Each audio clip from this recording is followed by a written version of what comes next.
Glórias e glórias, a graça e a paz do Senhor Jesus, Deus abençoe a tua vida. Eu tenho aqui uma palavra para edificar nossas vidas. Está aqui no Evangelho de Mateus, capítulo 28, versículo 17 em diante, diz assim, ó. Portanto, estando eles reunidos, disse-lhe Pilatos, olha só, qual quereis que vos solte, Barrabás ou Jesus chamado Cristo? Forte, hein? Porque sabia o governador que por inveja o havia entregado. Gente, o governador Pilatos percebeu que era uma trama, percebeu o coração de inveja dos religiosos. Olha como um religioso, até um ímpio percebe o sentimento do coração dele. Até um ímpio, até o governador Pilatos está ali dizendo, esses homens têm inveja do Cristo. Eles estão com inveja do amor. A religião, ela tem inveja do amor. Forte, hein, gente? E estando ele assentado no tribunal, sua mulher mandou-lhe dizer, não entre na questão deste justo, porque num sonho muito sofri por causa dele. Gente, a mulher do Pilatos manda um recado. O homem estava lá no tribunal, sem saber o que fazer, naquela encruzilhada, o que eu faço? E a mulher manda um recado desse, olha, eu tive um sonho, mas eu sofri tanto por causa desse justo, não faça nada contra ele, hein? Imagine a cabeça de Pilatos. Gente, a minha esposa está me alertando, e agora? O meu coração está dizendo que esse homem é justo. Agora vem esse recado, eu não posso condenar esse justo. Mas os príncipes dos sacerdotes e os anciões persuadiram a multidão que pedisse Barrabás e matasse Jesus. E respondendo o governador, disse-lhes, qual desses dois quereis que eu vos solte? E eles disseram, Barrabás. Forte, né, gente? Disse-lhe Pilatos, que farei então de Jesus chamado Cristo? Disseram-lhe todos, seja crucificado. Gente, é muito forte. O governador, porém, disse, mas que mal fez ele? E eles mais uma vez gritaram, seja crucificado. Seja crucificado.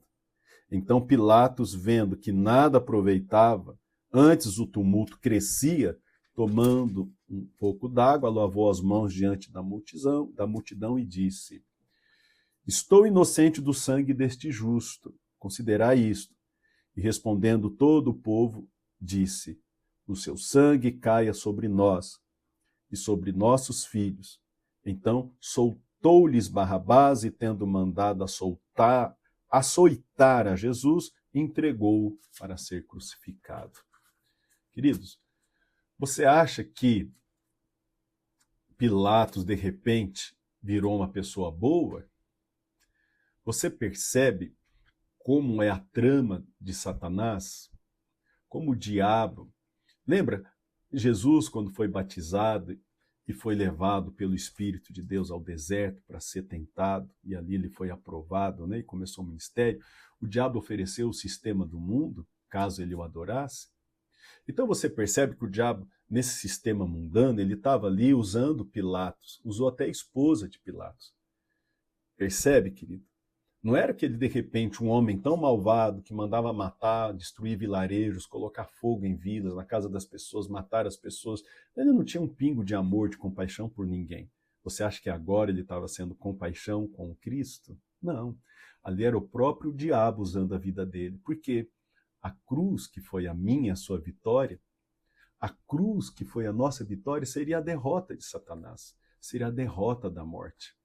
Então, ele está usando o governador, que era a autoridade máxima aqui na terra, para poder dar a ordem, crucifica ou não, ele está usando ele como a última cartada para impedir de Jesus ir para a cruz. Então, Jesus sabia, lembra quando ele disse aos discípulos, que falam de mim? Uns falam que o Senhor é Elias, outros é... E Pedro falou, o Senhor é o Cristo, o Filho de Deus. Aí quando Jesus anunciou, eu vou para Jerusalém e o Filho do Homem será preso, será morto, enfim, Pedro vem e fala, no mesmo instante, né? Não, o senhor não vai, não pode, não fala nem isso. Não fica falando isso, o senhor não vai acontecer isso. E Jesus, olhando nos olhos de Pedro, disse, arreda-te de mim, Satanás. Percebe? Satanás usando Pedro lá atrás e agora usando Pilatos aqui. Tudo para impedir o quê?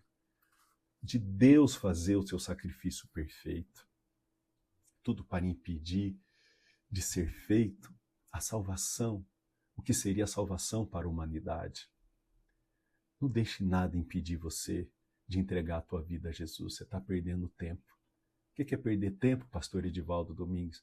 Perder tempo é tocar a sua vida como você acha que tem que ser tocado e não se atentar que existe uma eternidade. Você vai envelhecer e vai morrer. E quantos jovens estão morrendo e nem envelhecendo?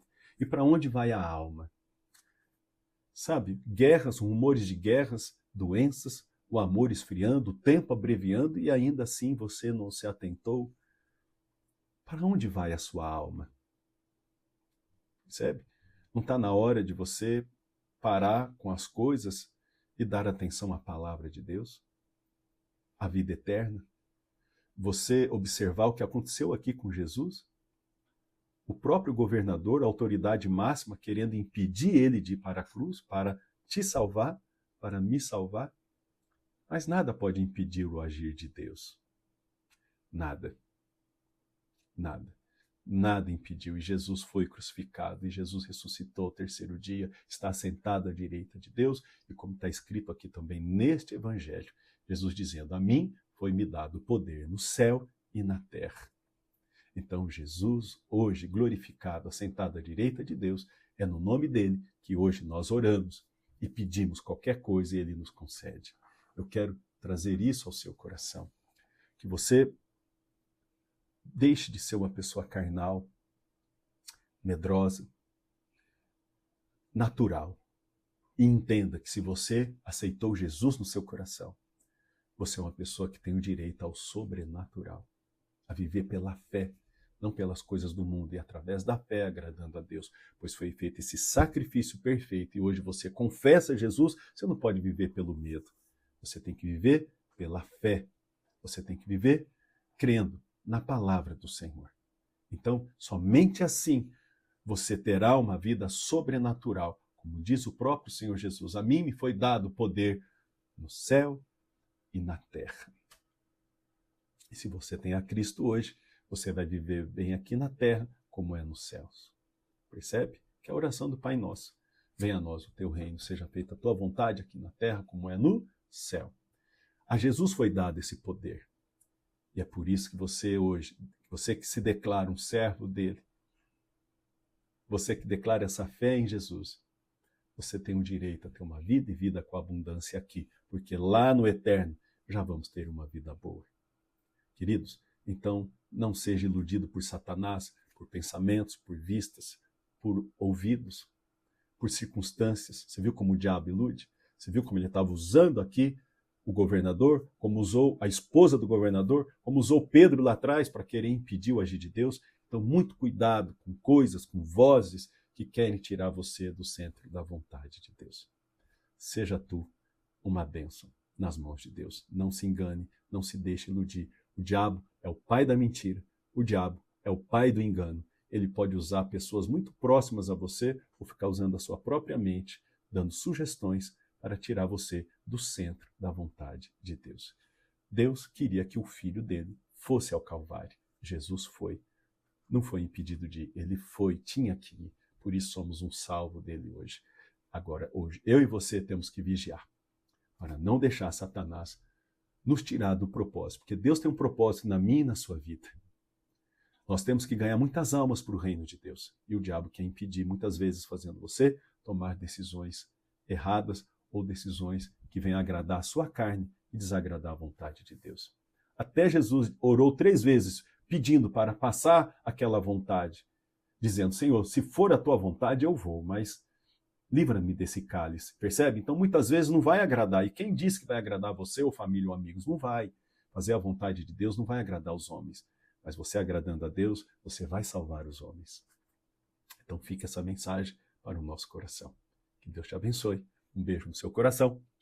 Foi edificante para você? Compartilhe essa mensagem. Não esquece de dar o teu curtir, tá bom, queridos? E vamos ganhar almas para o reino de Deus. Que Deus te abençoe.